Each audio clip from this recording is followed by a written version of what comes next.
The kick's power comes from the torque generated by the rotation of the hips. It's the same principle that cracks a whip. Turning the hips just a few degrees forces the foot to travel a much greater distance and creates a lot of speed as it does. The longer the leg and quicker the rotation, the faster the kick. And unlike karate, Muay Thai fighters are also taught to strike with the hard bone of the shin. A Muay Thai kick can generate roughly the same force as a baseball bat, enough to crack a rib or a leg. Basically, it works like a point of a knife. All the force is magnified by being concentrated in a small, hard area. Even if the elbow doesn't deliver a knockout, it will almost always leave a nasty cut and often end the fight. It's not the arms, but the legs that drive our fists. Like a piston, the explosive power of the legs is capable of generating hundreds of pounds of force, all to a very vulnerable area, the soft underside of the opponent's jaw. Like the Hanuman move, the flying knee relies on the explosive power of the legs. But rather than spread the power of our blow over two fists, it concentrates it into the spear point of the knee and combines it with the force of gravity. It's the equivalent of hitting our opponent in the chest with a sledgehammer. The hyperextension of the elbow, created by pulling back on the locked arm, virtually ensures that he will be taken down. The knee strike to the wrist dislodges the knife and further loads the elbow and shoulder. The technique can easily result in damage to the elbow joint, the tendons of the rotator cuff, or even a broken arm. The key to this move is turning your opponent's lower arm into a lever.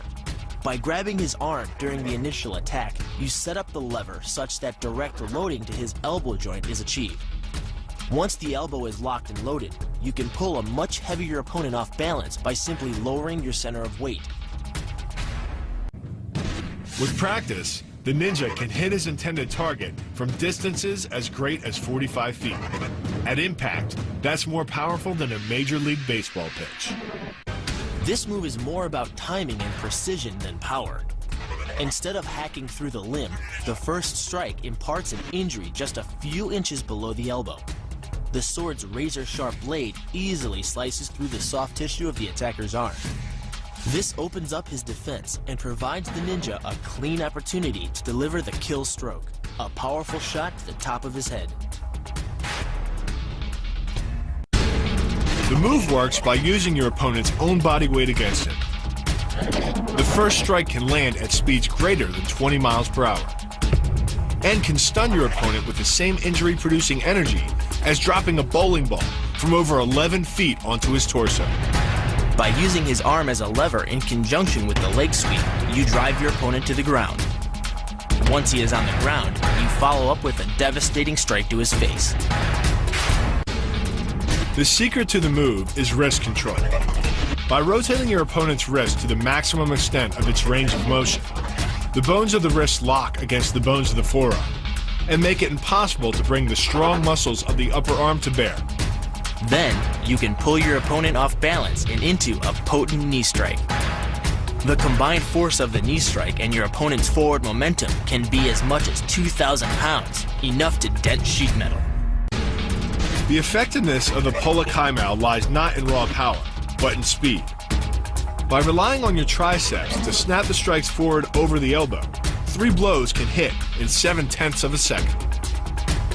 The final impact of the strike to your opponent's face can deliver as much as 175 watts of power, more than enough power to stun him or crush the cartilage of his nose. You then add insult to injury, firing one last shot into one of the most sensitive regions of the body, the groin. Pulling off the move relies on 2 factors. The first is to combine the block and the strike into a single action. This reduces the time your opponent has to respond to just 10ths of a second. But the real focus is to aim your strike at the throat. Because as little as 76 pounds of force can collapse the larynx, the strike doesn't need to deliver a lot of force to be deadly. One blow like this and the fight is over.